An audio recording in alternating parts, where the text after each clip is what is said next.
On the last episode, you asked how did Sam Mooney, Momo, Giancana get his name?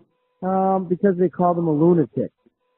So that's why they called him Mooney. So when they take the silver dollar, they got to go around different banks and cash it in. Former Kansas City Police Department intelligence detective and now attorney Gary Jenkins produced 4 documentary films, most recently Gangland Wire, creator of smartphone app entitled Kansas City Mob Tours. Download it now.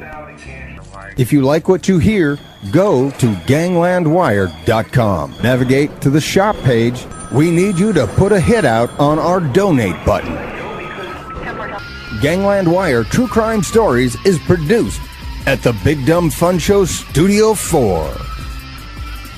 And now, here's Gary Jenkins. Well, good evening, all you wiretappers out there. We're back in the classic old Ice House building in Midtown, Kansas City. I'm here with my good friend and co-host, Aaron. Say hello, Aaron. Hello, Aaron. Well, as you know by now, we are halfway or 3/4 of the way or maybe almost all the way through the Chicago Outfit month of January. From here on out, January will always be a month-long series of stories about the Chicago Outfit because there is a never-ending supply of mob stories out of Chicago. Now, tonight we've got a special guest. You probably have heard of him if you pay any attention to Chicago Outfit stories at all, and that's Frank Calabrese, Jr. It's good to have you here tonight, Frank. Welcome. Thank you, Gary. My pleasure. Well, great. You know, I remember when your book, Operation Family Secrets, how a mobster's son and the FBI brought down Chicago's murderous crime family. I kind of stumbled over that word, murders. It was great. I bought it right off the bat because I had read somewhere that I knew about the Family Secrets. The Family Secrets investigation and subsequent trial practically, it didn't end the Chicago Outfit, but it really dealt them a huge blow. They'd already been dealt a huge blow out of the strawman investigation for skimming from Las Vegas, but this thing just about put them under, I think. But it's a pretty resilient family up there, wouldn't you say, Frank?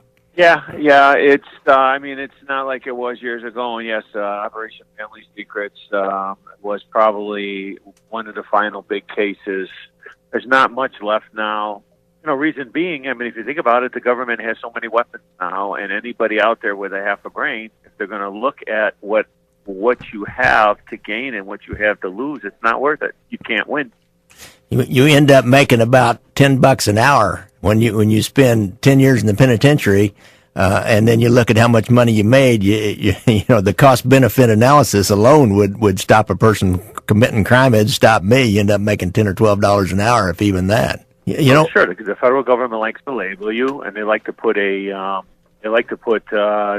initials on your docket. So with me, it's OC, organized crime. So if I went out and committed a crime, you're exactly right. I'm going to get at least 10 years. It's going to cost me $200,000 to $300,000 for an attorney. And the way the laws are now, they could take everything from me, and I have to prove that I got it to get it back legitimately. So yeah, it's a lose-lose situation. Right. Now, Frank, we like to show all sides of our subjects. We've had Frank Collada on here. We've had Red Ouimet, who was a Chicago guy. If you probably have heard of, you probably know Red maybe even knew him back in the day. Did you know Red back in the day? No, I didn't know Red back in the day. We were heavy into the adult bookstores. I know where his bookstore was, but that wasn't one of ours, so I did not know him. Frank Collada, I know. Yeah, and so we like to show all sides of our subjects. What about Jim Pater? Jim who? Oh, he's Jim Pater. We had him on. He was a Chicago cop he was actually, you probably wouldn't know him because he was a homicide investigator.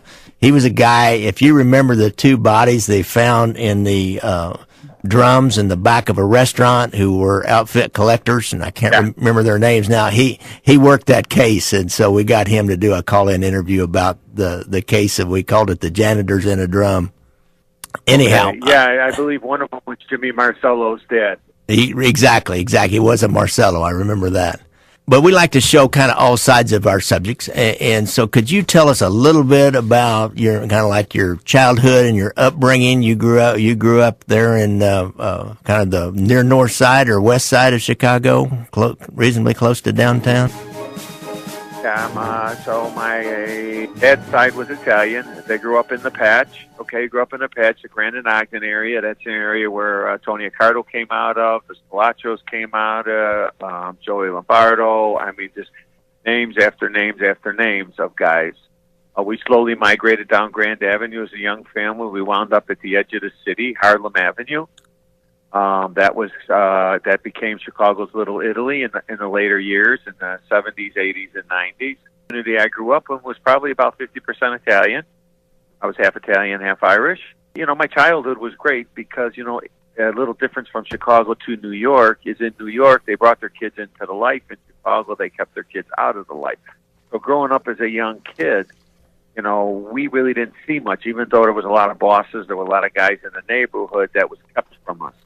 I had a pretty much normal upbringing as a young kid growing up. My father kept everything on the street. He didn't bring it in the house. My father was a family patriarch. He kept everybody together, and he made sure everybody never needed for anything. So my younger years, I grew up pretty normal. Now, you guys moved to the Norridge area. What my research has revealed that your dad was connected to Angelo La Pietra, also known, I think they called him the Hook. He was a capo over the Chinatown area, Chinatown crew. Can you tell me a little bit about Angelo La Pietra and your father? Sure. So we actually grew up in Elmwood Park, but prior to that, we rented a house in Norridge behind, I believe it was the old Warsaw, and that's where a lot of gangsters used to hang. Anyways, in 1966, I was 6 years old. My father was doing a lot of stuff on the street, and he came under the radar of the mob. He actually came under the radar of Angelo. Angelo took him for a few months and groomed him and slowly brought him into the light. Angelo was a rising boss. He was originally out of Cicero, and then he took over the Chinatown area. He was I would guess you would say transferred to the Chinatown area, 26th Street area, and because my dad was with him, we were designated to that area, even though we were from Elmwood Park. Interesting. It's a little bit. Go ahead. Angelo ruled with an iron fist. They called him the Hook because he'd hang his victims on a hook. He'd torture them with a ice pick. Okay, Angelo loved to rule by fear. Very treacherous man. Now, is he the guy? Was he responsible for the torturing of William Action Jackson, a loan shark that they thought was maybe erroneously thought was giving evidence to the government? Yeah, I don't know. I don't remember exactly. I know he was involved in a lot. He was involved in the murder of John Mendel in our case. He did come in the garage and torture him a little bit to get information. He was involved in a lot of murders. I don't know if Action was one of them. I wouldn't be able to answer that. Yeah. Frank, one thing I've noticed is of course I was a policeman down here and my experience, I only know of one guy that was hung up and tortured. They needed information out of him. I knew, later on when they found his body, they found the evidence and it was quite obvious, what they wanted out of him. And because there was a little mob war going on, they needed to find out about the other side. But boy, it seems like in Chicago, there's a lot of torturing going on as we've looked at some of these different cases, Mad Sam DiStefano and people like that in this Action Jackson case. It's like, what's up with that, do you think? The German. Yeah, Frank the German. Chicago, they did torture. A lot of times there was a reason why. They just didn't do it because they loved it, although most people you talk to with Mad Sam, they'd say, no, he loved it. They had their reasons, and it was funny because they always used to say in Chicago you'd be found tortured with your throat cut, and in New York, they'd shoot you while you ate. There was a little bit of a difference. But, I don't know, because there were crews in New York that's all they did was torture and cut people up. So there's a reason why in fact, my father's preferred method of killing somebody was to strangle them first, then cut their throat ear to ear. My father loved knives. And he loved that being close, that hands-on, make sure that, he got the job done. I think also part of one of the crews that did all the dirty work for we called them heavy work for the outfit, because they were good at what they did. And not until years later did things start changing, where the crews would split up of the same hit and work together. At one time, there was one crew, and they did it from start to finish. My father's crew was good at it. The bosses liked that. I think I had read online in an interview about your father, they called it the Calabrese noose. Calabrese necktie. Necktie, that was it. So, Frank... it's really derived from the Sicilian necktie, where the Sicilian necktie, you go one step further, you reach up in the throat and pull their tongue out. Thanks for that little extra bit of information there. But that's it. The great thing about getting the opportunity to talk to you has to be, some of the small details that I did some research. I was reading online. I was watching some of the YouTube video interviews that you had done, and and trying to kind of do some research for the opportunity that we get here to talk to you. And so some of that subtle detail is the meat and bones of what we get to do here at Gangland Wire. Well, you remember something too. When you come into this life, when you're brought in, they'll ask you, can you do this? Can you do that? Are you capable of doing this? But just because you say you can do it doesn't mean that they believe you, so they test you. So you might go sometimes and think that you're actually going to kill somebody, and in the end, they're going to push you all the way up till even the person you think you're killing is in on it too, because they want to test you. Another thing too, when I even on my tour, I talk a lot of stories about details about how I learned how to survive on the street, and I learned these from these people that you're talking about. And in the movies, you think a bunch of guys just sit down and say, "Hey, we're going to go kill this guy." They get in the car and they go. There's weeks and months of laying on a guy, sitting in a van with all windows, with it looks like a refrigerator box sitting in a van with little holes in it. You're sitting in that box with a jug of water, a jug for pee, and some food and binoculars. And you learn somebody, you learn their every move. Kind of like the stuff you see in movies with spies and stuff. And this is what they did, because you can't make mistakes. The government can make mistakes. Law enforcement can make mistakes. We can't make a mistake. One mistake can cost you your life or your freedom. So there's a lot of stuff that went into this, not just what you see in the movies. I'm just looking here at the Wikipedia about your father, and it's this was saying federal government estimated the Calabrese crew grossed more than $2.6 million. Yeah, that was just that one case. That was basically off of my father was probably, if not the biggest, one of the biggest goose loan operators in the city. He had a lot of money on the street. He ran his operation. He turned in money. My father taught me, he says, you never talk about wanting to move up in this life. You always be happy with what you got. You always do what they ask you to do, and you always earn for them, because you will be needed. As soon as you're not needed anymore, things could change for you.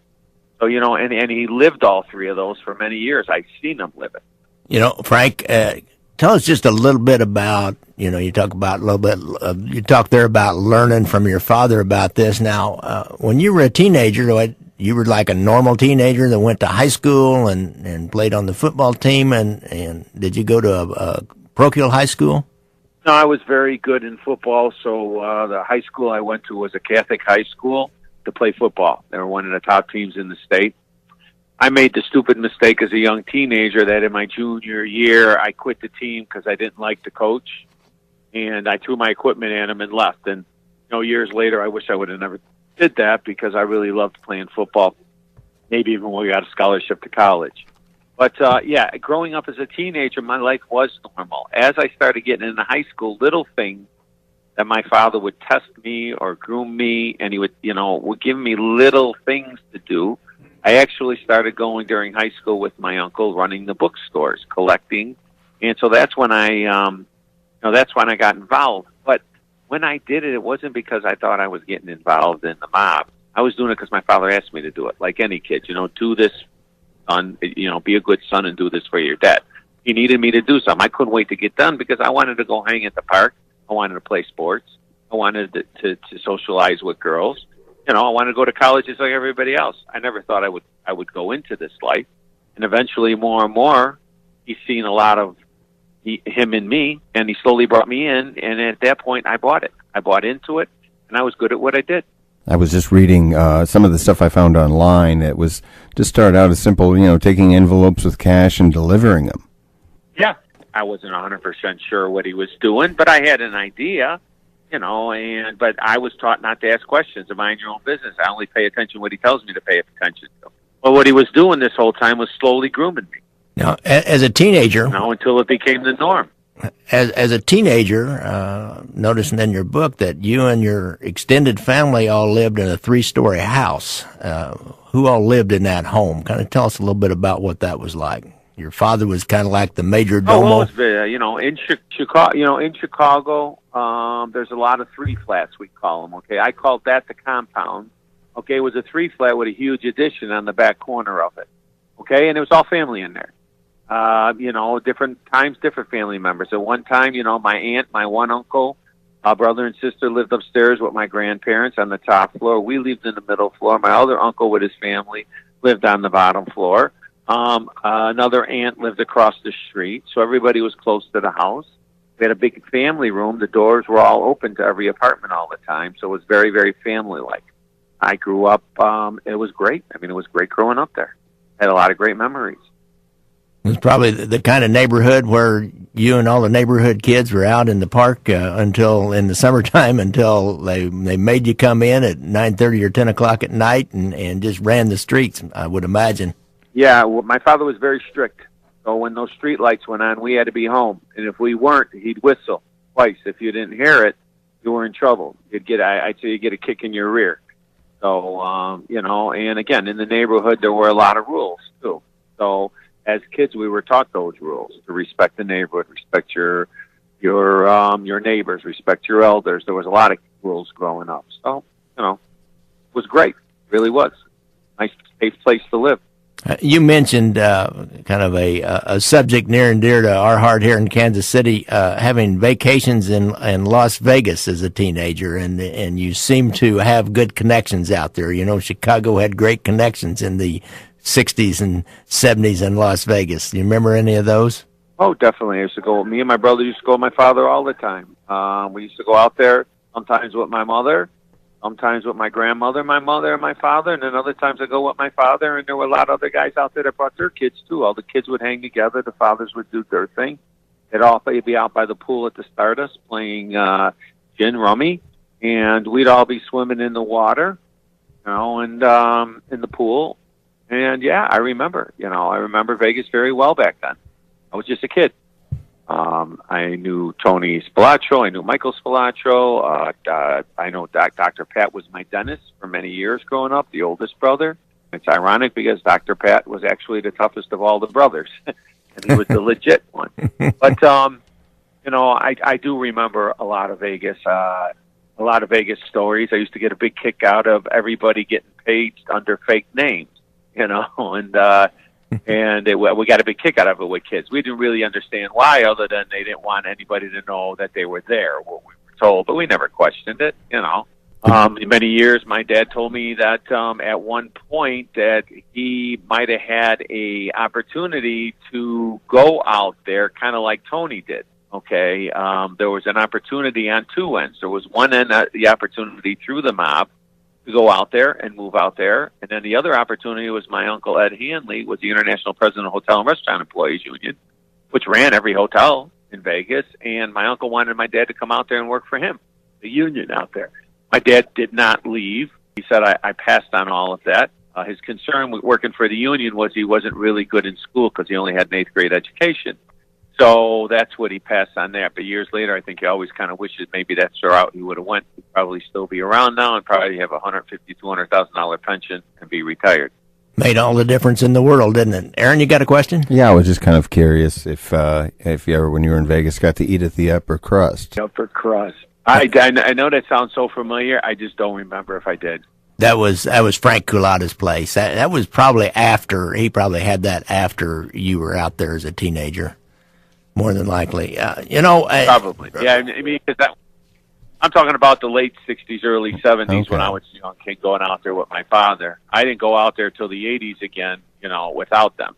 So you're a teenager, you're growing up, your father is grooming you. You make that pretty evident, and it's pretty descriptive how you talk about that, how he would test you with little things, give you little jobs to see how you'd act and react.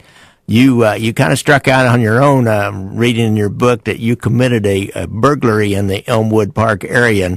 And I know enough in the Columbus Park area here in Kansas City. I remember a young kid that was running around here doing burglaries, and the next thing they know, they found him dead with his cotton gloves on in the Columbus Park. So, what happened when your dad found out about that burglary that you did?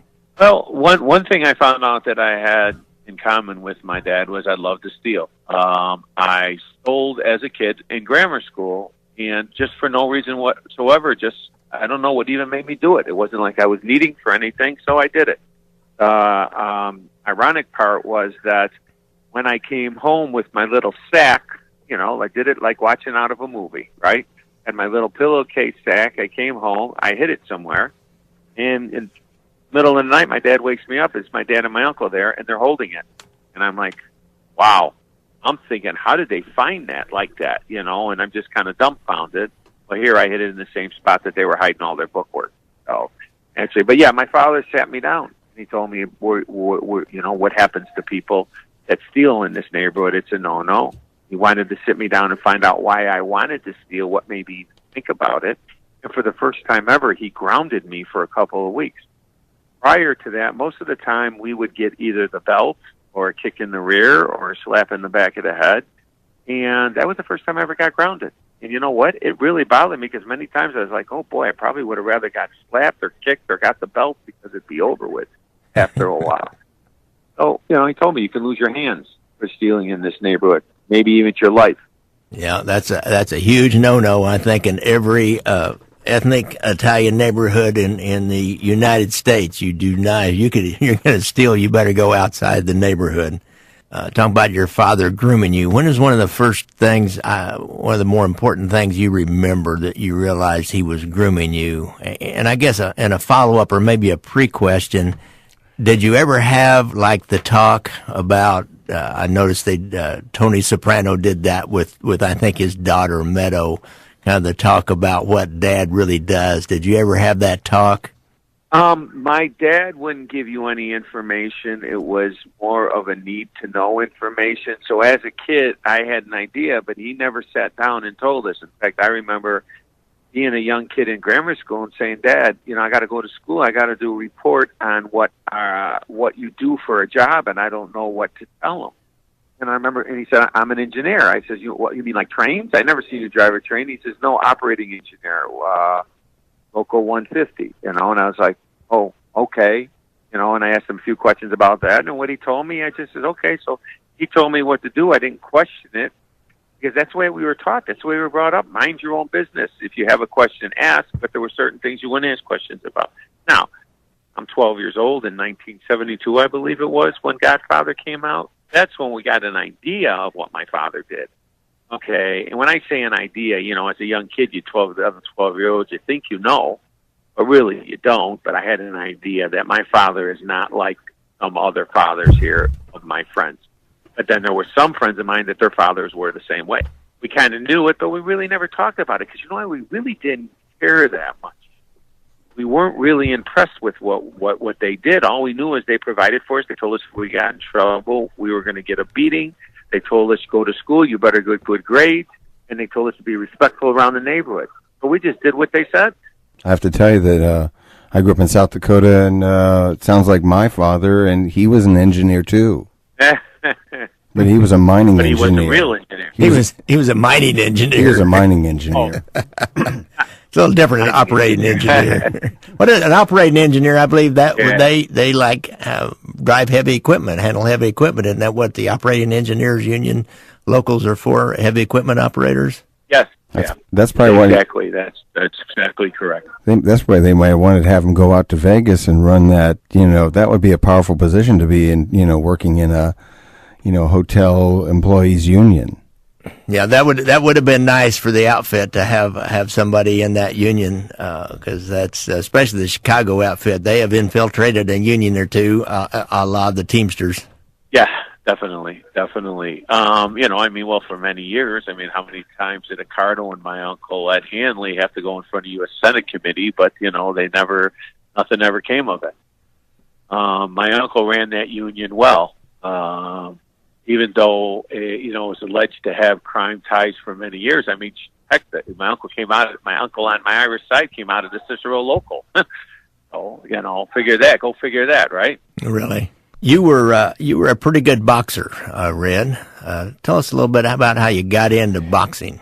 As a kid, I was very, very emotional. I didn't want to fight anybody if I didn't have to. I wanted to be everybody's friend. Kind of looked like Obie Taylor growing up, and Ron Howard. And whenever I'd get into a fight, if somebody picked on me, a bully or something like that, I fought and I did well, but I cried the whole time, but I'd win. As a young kid, my dad would put the gloves on us with other his friends' kids, and I did okay. As a teenager, I decided I wanted to box because some of my friends were boxing and they were very successful. Well, my father said there's no way I can ever box, so I snuck behind his back. I went over to the park. I fought in a Stoll fight. Tony Zale was at that fight. Tony Zale seen that fight, and with 16-ounce gloves, I really beat the crap out of a kid, which is very hard to do. And it was a kid that had a lot more experience than me. So I got in the Golden Gloves. I walked through the tournament. I won. And my father found out. He wasn't happy about it. I talked about doing more after that, but, I was making good money. I had a girlfriend, and I didn't want to put in the time to do it. So, I was good with my hands. I'm a southpaw. And that was something my father noticed, too. Yeah, interesting. Yeah, one more skill that he realized he could use for you out of you in the future, and so he could continue to groom you. Probably why he didn't dissuaded you or discouraged you from continuing into any kind of a career in the boxing ring. Of course, that's a tough business for anybody to ever make any money out of. So you went into the nightclub business as a young man? I did. I always worked. That's what saved me to this day. I always worked. As a young kid in grammar school, I had the biggest paper route. Back then when you go to the place and you'd pick up your papers, you'd roll them. You had your banana seat bike with the raised handlebars with the hooks. You put your bag there and you'd ride down the street and throw the papers. It was funny because I had the biggest route in town out of that shop, and all my friends worked. And then I went from that, and I started working at an Italian pizza place, 14, 15 years old. I had to go get permission from my dad. The owner said, if it's okay with your dad, fine with me. There weren't no strict laws back then, so I would work on weekends as long as it didn't affect my grades. And then out of high school, my dad got me a city job. And during the city job, I was always out doing other jobs, side work, always making money. I worked in a nightclub as a doorman. My father didn't like that either. But I figured I was going to be there anyways. Why not get paid for it? Hang in there anyways. And then me and a buddy of mine had an opportunity to open up our own place. And we did. We were young. We had the first champagne room or VIP lounge in Chicago. We had a lot of ideas we wanted to do, and we were very successful at it. What year was this?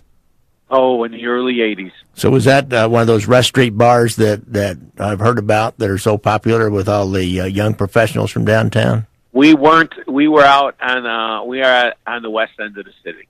That's where our place was. More neighborhoody.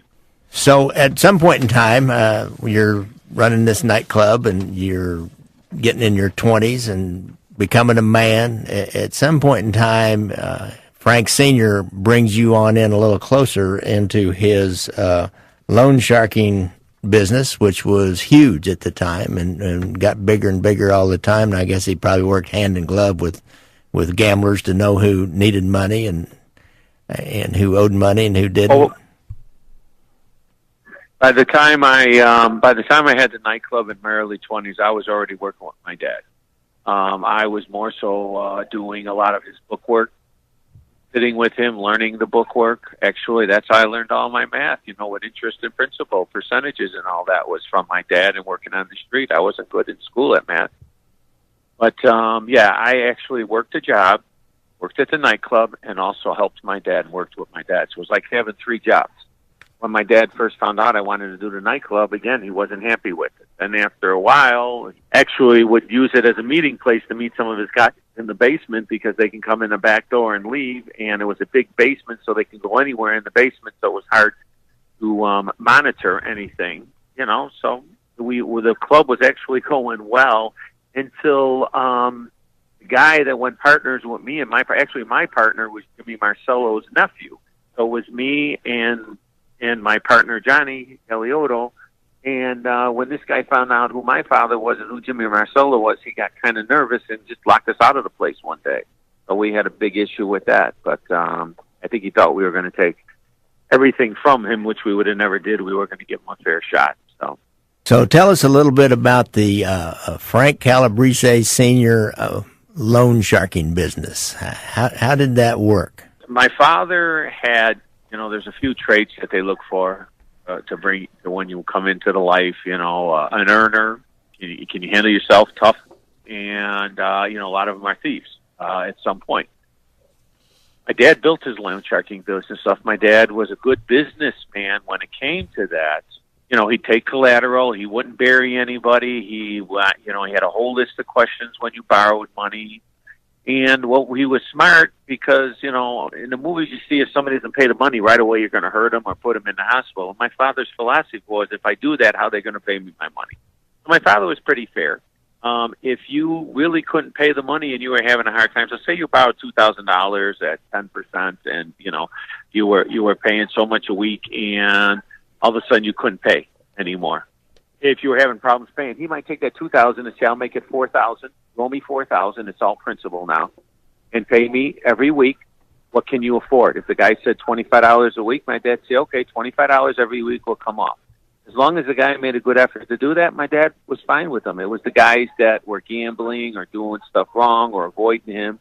And then, you know, you'd get a warning. You get 2 warnings. The second warning was usually a cupped hand slapped to the side of the head, put you on the ground to let you know that you better start paying. Very seldom did he have to resort all the way to extreme violence. Most people got the message and paid. So he built up a huge operation.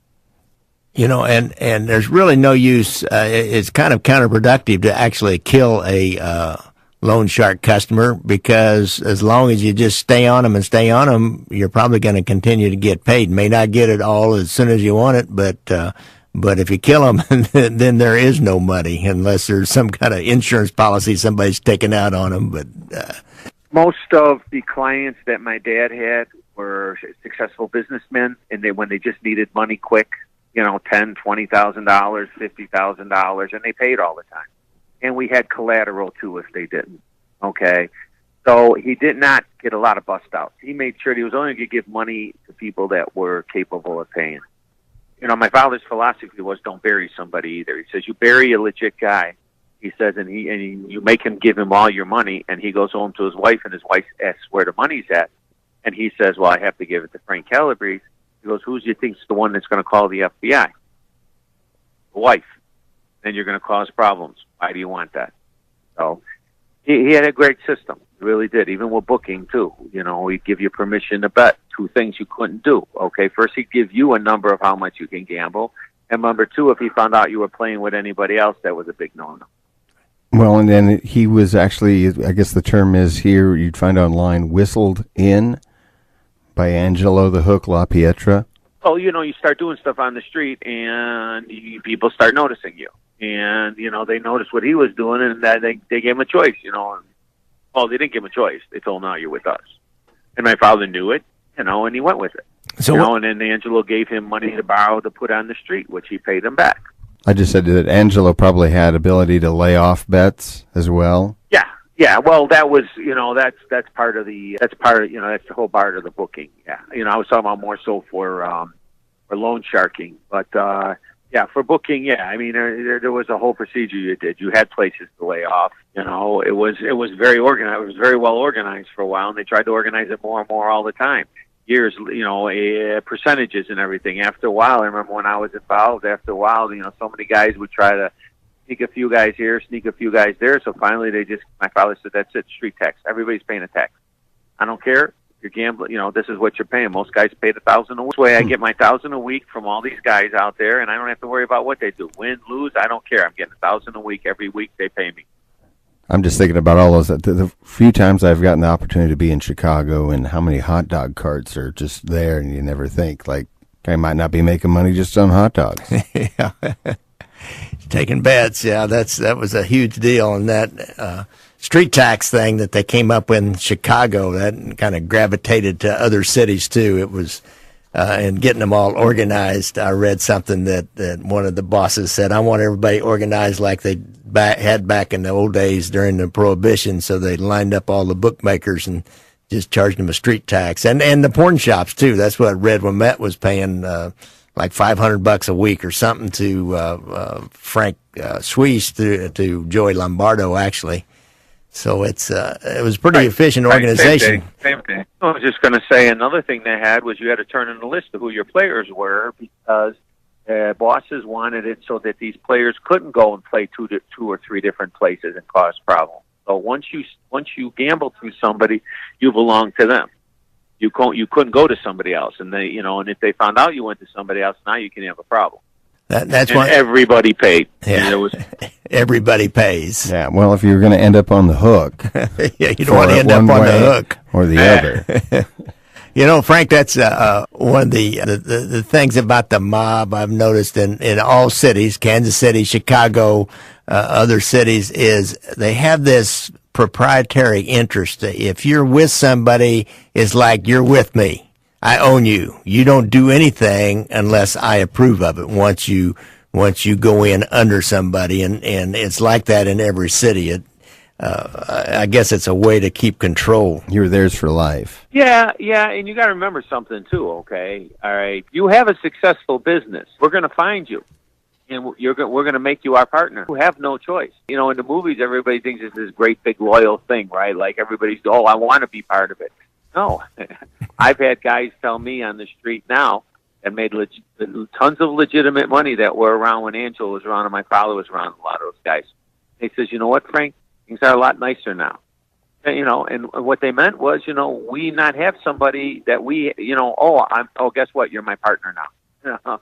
Okay. How much you making? This is what I want. That's how it was. And if you didn't pay, you'd get warnings. If you didn't get the warnings, they'd kill you. And it's evident in my case with Family Secrets. Now that's one thing I noticed you talked about in the book is, and I've seen that here in Kansas City, and I'm sure it happens, is the extortion of a legitimate businessman. You find somebody who maybe books bets, so they hangs out at certain clubs. So you get to know a lot about them, what are their weaknesses and who they are, and if they're successful, but they're kind of part of this underground underworld lifestyle. They like to hang out there and be around that. They kind of put themselves at risk, and so they'll send a guy like you and one of your buddies, a couple of big young guys over and threaten them. Then the older guy will come in and say, hey, I understand you got some problems here. I can take care of that, but here's what it's going to cost you. Was that how it worked for you guys? Sure, that's how it worked. Okay? I mean, first of all, we're trained to manipulate you. People are infatuated with mobsters, organized crime. They want to be around it. They think it's cool. All right, well, when you're around it, you're going to go to places where you don't have to wait in line, where you can get a table, where you're going to meet celebrities, where you can get girls. What we're really doing is finding out what your vices and weaknesses are, because that's how we're going to exploit you. We already know, before we let you hang around us, what you have that we want. Okay? And once we get it from you, either you're going to walk away and give it to us, or they're going to put you in the ground. It's another thing, too. It's funny because the way Chicago worked years and years ago, I mean, it worked this way. But if you owned a business down here on Rush Street, you paid the beat cop, you paid the ward committee bag man, and you paid the mob. But you never had no problems at your restaurant. You never had no problems around your restaurant. If you were full, you could stay open later. Nobody would cause any problems in your restaurant. So, you paid everybody, but you made money. And it worked at one time. Kind of ironic, huh?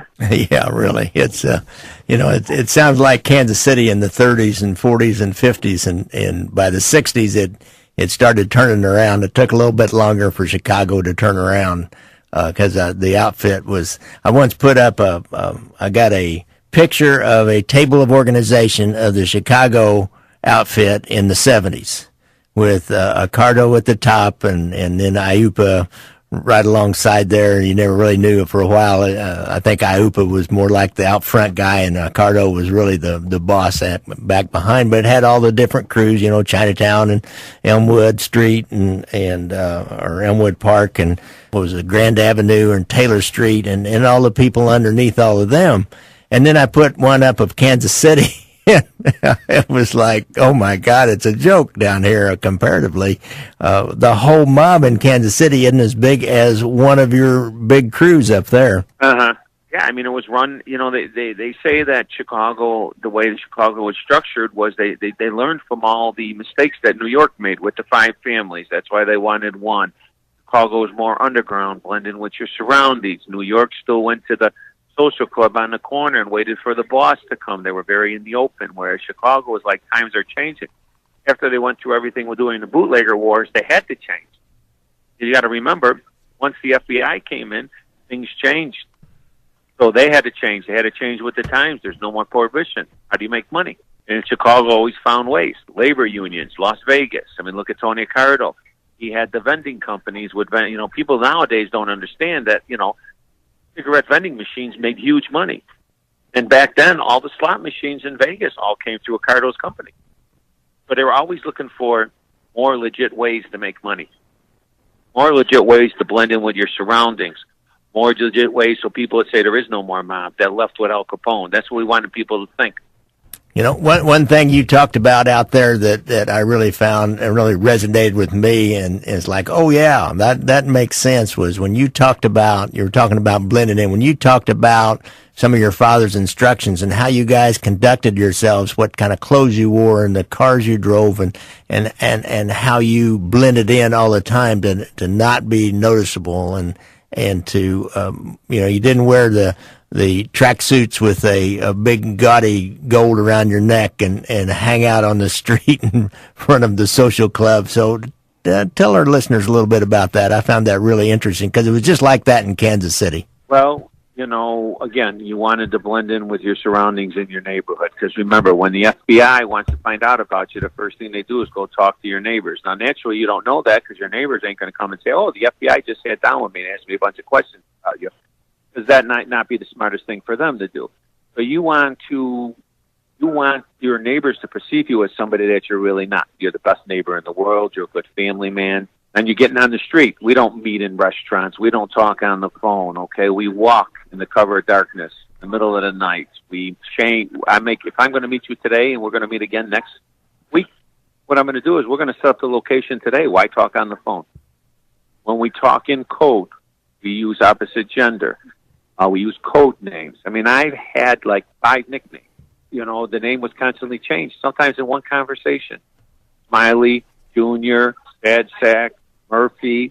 And if my father was talking to me, you might think me and him are talking about 5 different girls, and in reality, we're just talking about me. It was very important. We became like every time we did something, when we were on the clock, the FBI was watching or they were listening. And I used that all my life. Always remember, don't carry anything in your hands. If I bought a hot dog and had it in a bag and there's surveillance on me, surveillance is going to think there's a hot dog in the bag. No. We were always taught, never carry anything in your hands when you meet. If you got money, put your hands in your pocket, and when you shake hands and hug, that's when you transfer the money. Gangways. We'd meet in hospitals. We'd meet in McDonald's. Anywhere where you didn't think we were. And you would think it was just a normal family, just a father, son, or, a group of guys having coffee or something. A lot of the older guys, there's very many surveillance pictures of them. It just looks like a bunch of old guys talking about their retirement, where they're going to go off. And here in some of these pictures, surveillance pictures, they're planning major murders. They're running the city. They're running part of the country. Well, you just made a whole lot more sense of a lot of things I used to see and wonder about, because the only thing you can do is just watch it many times, especially on a local level. We didn't have any wiretaps here. And then the wiretaps, when they got them up, they were just for usually a limited duration, working on one particular case. So then you could make sense out of things. But it's taking those kinds of precautions and blending in like that's how it works, folks. I've seen it. I've been on the other side, watched that, and sat and wondered, talking about those code names and calling you Sad Sack and these different names. Frank, I want to play a little audio. And it's on your website and it's on your YouTube site. It's an audio of Frank Jr. talking to his dad, Frank Sr., while Frank Sr. it's in a prison waiting room. I'm going to play this, and then I want to ask you a couple of questions about it. Okay, play that, Aaron. Sure. Well, let me ask you something. How's the curly girl doing? She said she wasn't cooking no more. She wasn't going to cook no more? She said she wasn't cooking, that the health inspectors came in and were giving her a hard time. So, Frank, this says something about the curly-headed girl. What did that mean? And what kind of were the circumstances that you got that audio and video? What happened was my father, when I went against my father, decided to wear wire in prison. My father was very, very street smart. He could smell a rat a mile away. Twice in my times with him, one, he knew a guy was cooperating right away. He called it out. He was right. Later on, the second time, a guy was an FBI agent undercover. Called that out right away in 2 minutes. So when I was in prison doing the recordings against my dad, the only advantage I had was I knew my dad better than anybody else because I spent 20 years with him, 20-plus years with him on the street. When I got out, he was under the assumption that I was going to run the crew with him, with the guy he had running the crew with him while he was on the street. When I went to meet him, when I first got out of prison, the mob killed this guy. It was a power move. His name was Ronnie Jarrett. He was running my father's crew. I went in prison to visit my father because he wanted to know what was going on the street. So I am telling him in code everything that's going on the street. In that conversation right there, the guy that used to work for us, had curly hair. So we're talking about in code, we want to find out if he went to another crew. He claimed that he wasn't doing anything anymore because he got whistled in with the FBI and he didn't want to do anything. And my father didn't believe it. So I am telling my father information. So naturally, we're describing somebody. We use opposite gender. The cooking or the chef or recipes was about money. And the other ironic part about all this was the fact that when I was going over everything with the prosecutor for the trial, he would play this video, and even though he knew all the code words and everything, he still couldn't understand. Like, he'd say, so that's really recipes there. He said, no, he's talking money there. He's not talking recipes. And then the other part, he goes, oh, he's talking money there. I go, no, he's really talking about a recipe. So we did this for years. You got so used to doing it every day that it was second nature. And we could understand each other. It was very, very easy to understand each other. The advantage that the FBI had through all this was on the last recording in prison with my dad, we talked about what we were going to use for code words on everything. So they actually had a dictionary already of all the code words. If not, nobody would have understood it. So that probably helped. There's a second video out there of a couple of they describe them ex-cops, Frank Ricci and Anthony Twan Doyle talking with your dad, and they use Mike Ricci and Anthony Twan Doyle. Yeah. Oh, was it Mike? They're using they used the word curly-headed girl and talking about somebody's looking to change companies. They've lost confidence in things. Have you seen that? Do you know what that was about? I'll play that right now. Go ahead and play that. Yeah, they were also... Go ahead and play that, Aaron. Okay, go ahead. Well, who gave the message? Mitch passed it on to who? To his brother. And his brother was going to pass it on. Sad Sack? Yeah. And Sad Sack was supposed to? Yeah. That was supposed to be done directly. All right. So, that meeting, Mike Ricci, and Anthony Twan Doyle meet with my dad. They're both Chicago police officers. And Mike Ricci was also Frank Sinatra's bodyguard when he was in town for years. Both these guys moonlighted working with us. They're in there because, one, Mike Ricci is running the Cook County anklet bracelet monitoring program, and the FBI paid him a visit. And it's all a ruse to get Mike to go back and tell my father what's going on. Anthony Twan Doyle worked in the evidence room, and he's telling them about the FBI coming again to get a bloody glove. During that conversation, they're also talking about this curly-haired guy. Again, he's telling them what I told them, what I found out. And also in that conversation, they're talking about my Uncle Nick, if he's really going to stand up. Actually, Anthony Doyle talks about sticking a cow powder up my uncle's rear. And also talks about the evidence in the locker. The codes that they're using for the evidence, I believe, was a lady's purse for the bloody glove. They were using code words for Ronnie Jarrett. They were using code words for my uncle. I actually testified to that conversation in court. Gary, you know that being in law enforcement, never will a judge allow you to get on the stand and cooperate and talk about a conversation that you weren't part of, especially if it's in code. Well, I knew the code words so well that the judge actually allowed me to. And I broke down that whole conversation. It was a very, very important conversation in the trial. That's interesting. I've heard some of those on some of our own tapes here in Kansas City, and actually that we had one of Tuffy DeLuna and this Joe Agosto out in Las Vegas just explaining what the code words would be for an airplane coming in and the time, and they got so confused that finally Tuffy said, he said, just call me at home and tell me just before you're coming or something like that. So they couldn't keep it straight. That's hard stuff to keep straight. I admire you for being able to keep that straight. Well, you know what it was? We do like the military, right? You practice it every day, till it becomes part of your life.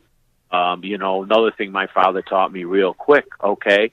There was a lot put into before you met somebody to make sure we called it you were clean, that you weren't being followed. Because if you were being followed, you don't go meet that person. Well, not only did we do that, my father took it to another extreme. If my appointment was at 8 o'clock with a guy, he wanted me there at 7:45. He wanted me in the area. He wanted me in an area where the other person couldn't see me to watch to make sure they weren't being followed. Because who knows? Maybe they got in a fight with their girlfriend. They're running late. They just get in their car and they drive right there, and they bring the FBI. So we had to watch. And there were times where you could see. I remember one time I seen this guy was being followed. They were all over the place. So I just left. Later on, he called me. He says, "Hey, you weren't there." I said, "I don't know what the hell you're talking about." A few days later, he showed up at his house at the back door. Said, "You know what? Don't ever do that again." So I mean, these were things I learned that you don't even think of unless somebody teaches you. Nowadays, there's nobody out there to teach you this anymore. Well, so part of what happened with the kind of with your father, as I understand it, reading online, is that your father had a lot of recipes over at your grandmother's house, a lot of them, and you were going over there and taking 50 recipes out without asking. Well, there was a discrepancy on $500. I was going to collect from the guy that got gunned down. I was going to collect from somebody. And there was a discrepancy on what month started. Was it December or January? So that's what we were talking about. And I was leaving the money by my grandmother's house because his wife would come there and get it. Okay. So what he was saying in that conversation is it's $500 off. But he basically is in that instance accusing you of skimming off of he expects a certain amount of money to show up, and if it's not there in the envelope or the recipes, if it's not, obviously you took it. Something don't fit, right? What he thinks, he says he thinks you're probably just cooking a little bit, maybe out that way, you select people. Yeah. Or the party. Or you're trying to jump ship going to another restaurant. Yeah, right. We were going back and forth because I had stole from him once before. And in the trial, I talked about, because I get up on the stand and I knew my father was going to try to take everything away from the tapes and talk about the money I took from him. And in reality, my father owed me a lot of money, too. I went and took his money. I was going to replace the money that I owed him. But then again, I got brave and I said, screw it. So when I got in the trial, I said, hey, I took all this money from him. So ever since that point on, he kept accusing me. He actually accused me in trial of stealing a bunch of cars and a bunch of money. But he couldn't prove it. Because it didn't happen. They brought everybody up there that stole the car. I mean, everybody that bought cars, and they put my picture up there, and they're like, no, that wasn't a guy that sold it to me. Well, like you said yourself. Yeah, he was constantly accusing. You would do anything for your father? I mean, as you were in the life, you were living the life, and your father had these essentially three different personalities: the charming gentleman, the man who would slap you around, threaten you personally, and then the guy that would kill people. Yeah. At one point, I bought into it all. I loved my father, but I didn't buy into the mob. I wasn't intrigued with the mob. I didn't like a lot of things they did. And first of all, I'm half Irish too, so what I bought into was I bought into my family. I bought into the family structure. I bought into my uncle. I bought into my dad. I bought into my brothers. We unite together. We make money. It was more of a business thing, and if anybody crosses up or try to hurt us, we protect each other. That's what I bought into. What I had seen over the years, not just me, but people close, family members, is the longer my dad spent with Angelo, the more he became more of a sociopathic person. His personality started changing. He became more controlling, more violent, quicker with his hands, paranoid. And my father, unfortunately, felt that if we were very successful without him, that we wouldn't love him if we didn't need him. So he had this fear of controlling us at all times. So what we've seen him becoming more and more like Angelo over the years and losing his soul and becoming more violent. And at that point, that's when I started to change my mind about if I wanted to do what I wanted.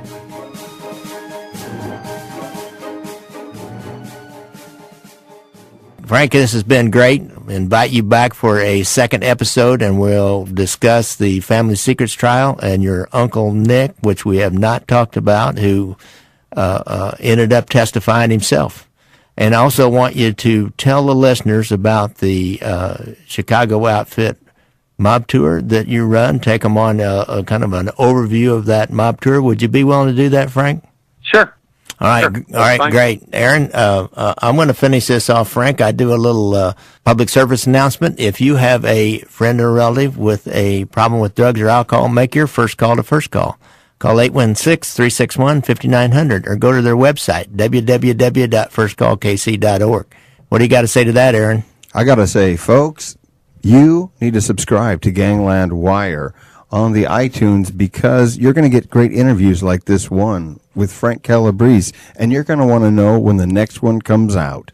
Then you're going to go to Amazon and you're going to buy Gangland Wire, the documentary that started it all. Go out and get the app, Kansas City Mob Tour, for $1.99. Take your own personalized tour of notorious mob locations around Kansas City. And then get Gary's latest book, Leaving Vegas, How FBI Wiretaps Ended Mob Domination in Las Vegas. And folks, one last thing before we close out here. Go to Chicago and take Frank's Family Secrets Tour. That's Family Secrets Tour, Familysecretstour at gmail.com or .com. They have a website. We've got a telephone number. You can call them at 847-261-4435. If you're lucky, Frank will answer, and you'll talk to him. He will take you on a personally escorted tour around various Chicago outfit sites. Read his book, Operation Family Secrets, How a Mobster's Son and the FBI Brought Down Chicago's Murderous Crime Family. Say goodnight, Aaron. Good night, Aaron. Good night, Frank. Good night, guys.